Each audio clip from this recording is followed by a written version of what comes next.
Assalamualaikum warahmatullahi wabarakatuh. Saya mahasiswa dari Universitas Muhammadiyah Tangerang. Nama Akbar Fahmi, NIM 1761201280. Di sini saya akan menjelaskan buku karya dosen saya, Dr. Hamdani SEMM MAK, dengan judul Teori Praktek Pengambilan Keputusan. Oke, langsung saja kita bahas bab 11.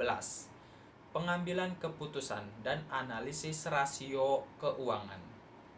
A. Laporan keuangan merupakan hasil akhir dari proses akuntansi yang digunakan sebagai dasar pengambilan keputusan bagi penggunanya.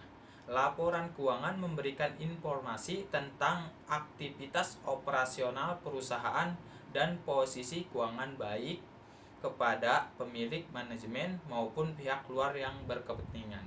Laporan keuangan terdiri dari 5. 1. Laporan laba rugi adalah laporan yang memuat informasi mengenai pendapatan atau revenue dan biaya-biaya atau expense selama periode tertentu. Kedua, laporan neraca.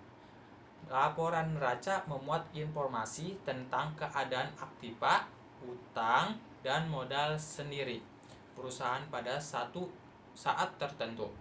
Ketiga, laporan saldo laba.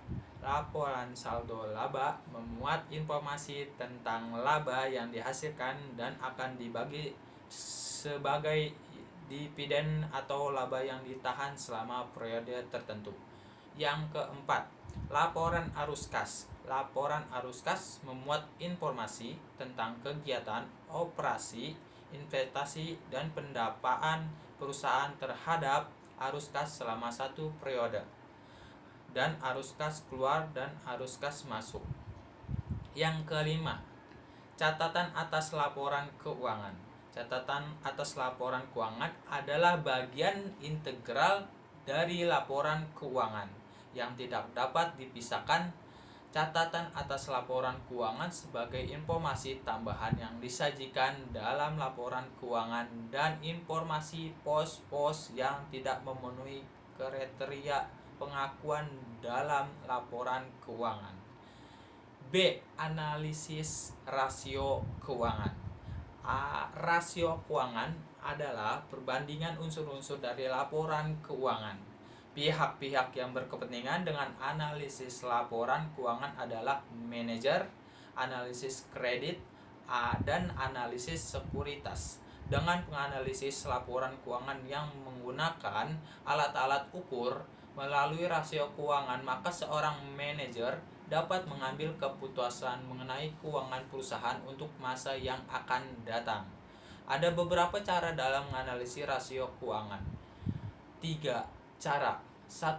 Analisis horizontal atau trend analysis, yaitu membandingkan rasio-rasio keuangan perusahaan dari tahun-tahun yang lalu dengan tujuan untuk melihat tren dari rasio-rasio perusahaan selama kurun waktu tertentu. Kedua, analisis vertikal, yaitu membandingkan data rasio keuangan perusahaan dengan rasio semacam dan perusahaan yang lain sejenis atau industri untuk waktu yang sama.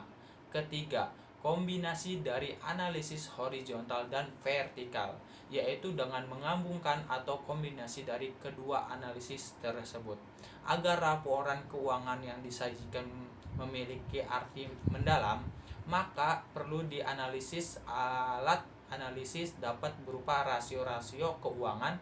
Setiap rasio mempunyai tujuan dan kegunaan masing-masing.